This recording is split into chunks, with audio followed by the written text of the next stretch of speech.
Hey guys, I just came back from watching Spider Man Brand New Day with my friends. It was an awesome time. We had a good, fun time over at Albang Town Center, or Town, as most people call it.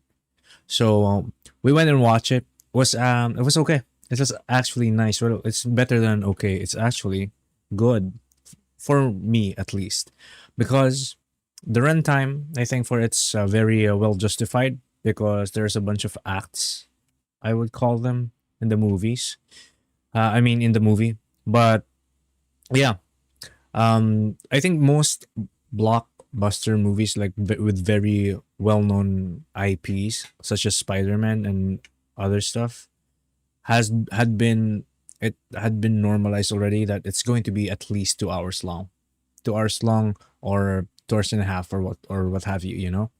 So I think that's really, people are used to it by now. So we really didn't feel time passing, because I just like to commend the pacing of the movie, because excuse me, because it the acts of it had been, I think they really took care of how they really want to distribute the different plots and different, let's just say, pivoting moments that pushes the story forward in a very, like, you can keep up with it, and it kind of makes sense. As there are as there are many characters actually from the MCU that make an appearance here, some old, some new, some relatively new.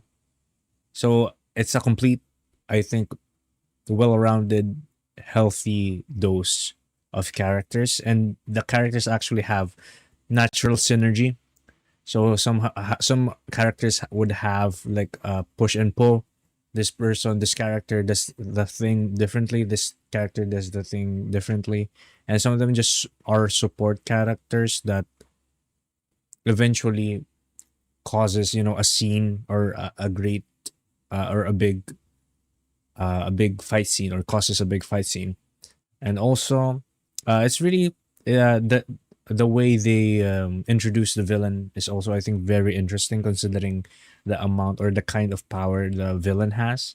So but the payoff really is really unexpected, I guess, because it's the first we've heard of these kind of characters in like a mainline IP from the Marvel Cinematic Universe. And also, I would like also to comment on um, Tom Holland himself. He's really jacked in this movie.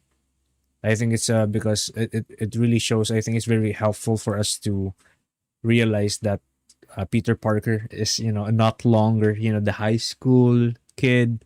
That's just a kid that got recruited by Iron Man and stuff like that. He is his own hero now. He has his own thing going on, and he's been through a lot, and it really shows in this movie, the amount of emotional baggage he had to endure the past few movies that included him. So Far From Home, and yeah, mostly Far From Home.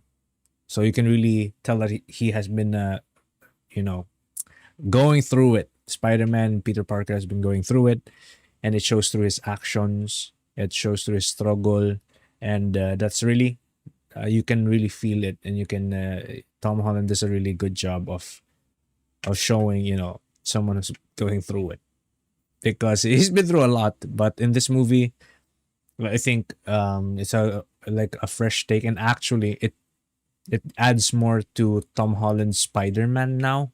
And that's, I think, main thing that I highlighted, I talked with my friends about, is that in this movie, something unique to Tom Holland's Spider-Man happens to him, because the trend has been with previous movies, Tom Holland's Spider-Man is just there because of something else that's major that's happening, and it just so happens that the plot, draws Spider-Man in. But this time, something like unique to his Spider-Man happens. and it really adds more to what sets him apart from other from the other Spider-Man without getting into more spoilers. But it's really nice. It's a really good like I mentioned, it's a really good chemistry between characters. And there are many scenes here that can touch on him overcoming and maturing more as Peter Parker and as Spider-Man. So that's the main I think overarching theme of it that eventually gets resolved in the film is his balancing between life between being Peter Parker and being Spider-Man.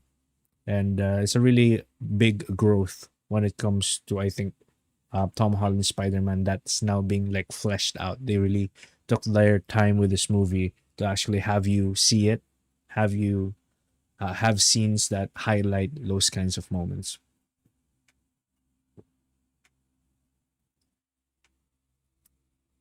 So yes, there are a lot of interesting interactions and just light-hearted, like funny moments to to make it as MCU. They sometimes have brand about making it light a little bit. So yes, overall the movie is nice. It's great. I wouldn't say it's. Would I say it's great? I don't know. I don't know. Maybe, but okay, it's worthwhile to watch. This is what I'm trying to say. Go watch it with friends. I think it's really a fun MCU movie to watch with someone who's really into the whole MCU universe, or people that watch other MCU IPs. It's really there. I think there are payoffs there because I personally don't watch like other MCU. I just main them. I just watch the mainline movies. So go watch it. It's really it's good. It's a good movie. I like it. And oh, also I just also like to one last thing before I end this video is that the Spider-Man swinging through New York. They've made a bunch of like POV shots, which I think is really an interesting um perspective now because we always just see him swinging around and stuff like that. But I don't know. It feels more. I don't know how would I describe it? Like visceral, the swinging and the fighting. I think it's you can really like feel the punches landing and the swinging. You actually feel like momentum and stuff like that. So those are really well shot too. So yes, going back, it's worth a watch. I think. So really like the movie, guys. That's it. What do you guys think? Leave your thoughts in the let me hear your thoughts in the comments below. Thanks, guys. That's it.